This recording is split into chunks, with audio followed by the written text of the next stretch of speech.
پری سولر سیستم د پاره چې موږ کوم رجسټریشن کړی دی په هغې کې به موږ خپل اهلیت څنګه چیک کوو. د دې په باره کې زیاتر کسان چې دی تپوس کوي. ځینې کسان اوس هم دا تپوس کوي چې موږ به رجسټریشن چې دی دا به څنګه کوو. نو کومو کسانو چې رجسټریشن نه کړی نو اوس لاړ شئ خپل رجسټریشن آنلاین وکړئ. لکه په کور دننه تاسو دغه رجسټریشن کولی شئ. په یوټیوب کې مظلوم یار سپیک سرچ کړئ.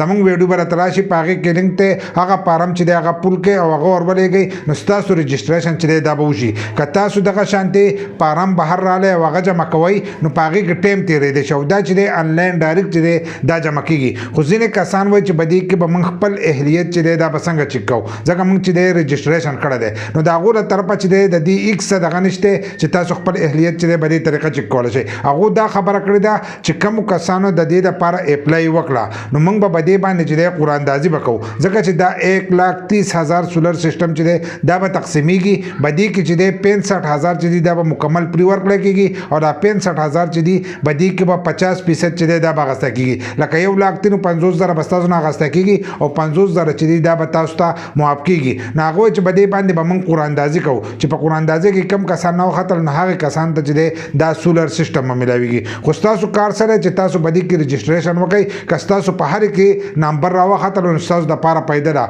که 50% کې راوختل هم درته فایده ده، ځکه چې تاسو ته به نیمې پیسې چې دی دا به معاف کېږي. او که پري راوختل چې مکمل پري چې دی دغه به درته میلاویږي. خو رجسټریشن چې دی د دې دپاره لازم دی.